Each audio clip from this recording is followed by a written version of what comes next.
it's Lon.TV. So what does a $99 tablet look like? Well, we're going to take a look at this one from Prontotec, and the folks from Axel sent us to the show to review. They're an Amazon seller, and it's not too bad, actually. Out of all of the cheap tablets I've looked at over the last year or so, this one is actually ranking pretty highly. I think we're seeing all the technology on the really cheap stuff starting to catch up with the more expensive stuff. Now, I want to set some expectations before I get into this review.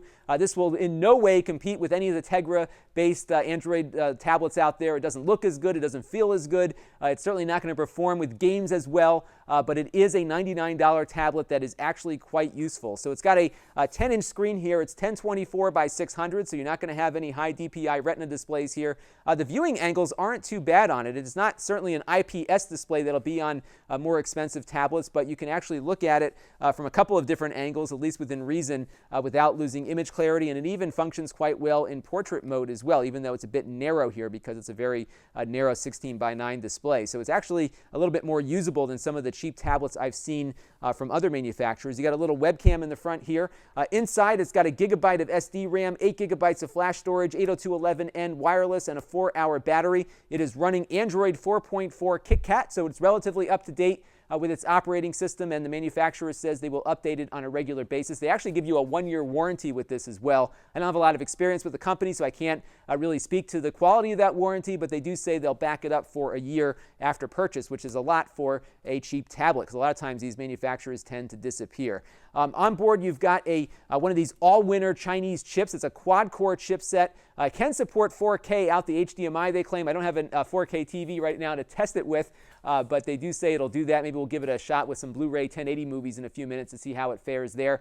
But you'll see the performance isn't all that great when you look at it stacked up against some of the more expensive tablets out there. One thing to note, though, is that on the Amazon page, they claim it has a 1.4 gigahertz processor. In all the specs that I ran against the actual hardware here, it's only running at 1 gigahertz, so it's even slower than they claim it to be. But again, this is a utilitarian device.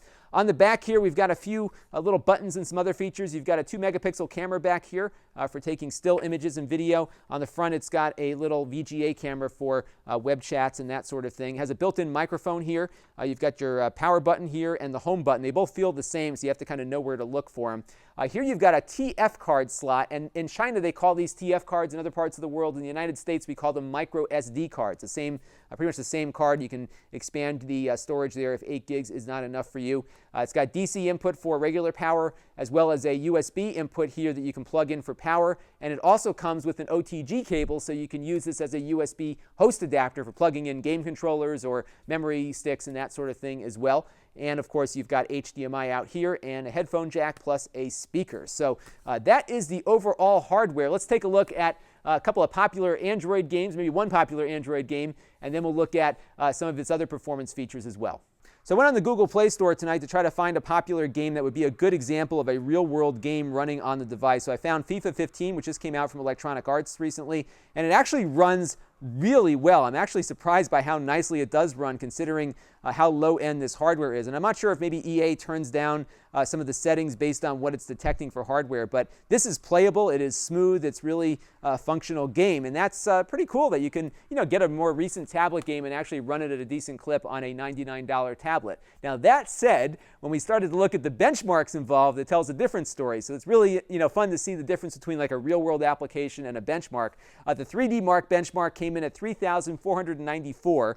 That's much slower than the HP Slate that we reviewed a couple of weeks ago that runs a Tegra 4 processor at 15,280. And of course, it's a lot slower than that K1-based NVIDIA Shield, which clocks in at 30,271 on the same tests. But for a lot of the Android games that are out there and functional right now, this one really works quite well and is quite playable. And I think you'll find a lot of good success running a lot of tablet-based games on this device. And of course, some of those retro emulators, I would say everything from like the 16-bit era backward will probably run nicely on here as well.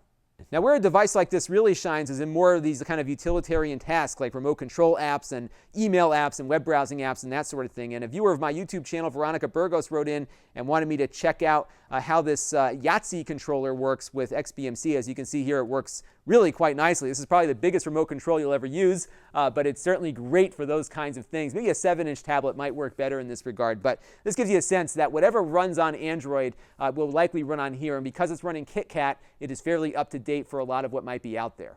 All right, now we're going to have some fun with this device. I installed XBMC directly on it. We're going to try to stream some stuff over my network. The first thing we're going to try is connecting to my HD Homerun, which is a great little cable tuner that basically takes your digital cable and streams it over your local network so we can get live video right to our device from my cable system. So we're going to hit that. I'm just going to scroll all the way down to my HD channels. I'm going to tune a 720p broadcast from my local Fox affiliate and just get a sense as to how well it might be able to do that. I've seen this work actually quite well on iPads and other devices. This is an MPEG-2 stream, so it might be taxing the processor a little bit harder than other things might. But it is playable. It's a little bit jumpy. The frame rate is kind of breaking up a little bit. My Wi-Fi access point isn't very far away, so I don't think this is a Wi-Fi issue. I think it's more just the overall capabilities of the device. So not too great there. Now, I did try to play back a Blu-ray MKV on the device. It really wasn't too good. It was a little bit jumpy on the video, and the audio was really stuttering, so it really is not a device designed really to play back those heavy-duty files. But if you have something that's like transcoded down to a more reasonable bit rate, I think it'll actually do quite well. Netflix and that sort of thing should run just fine. Now, unlike other tablets at this price point, it does have Bluetooth built in, so I'm able to use my game controller with it, and it does work quite well when I'm trying to actually concentrate on the game and not talking to you.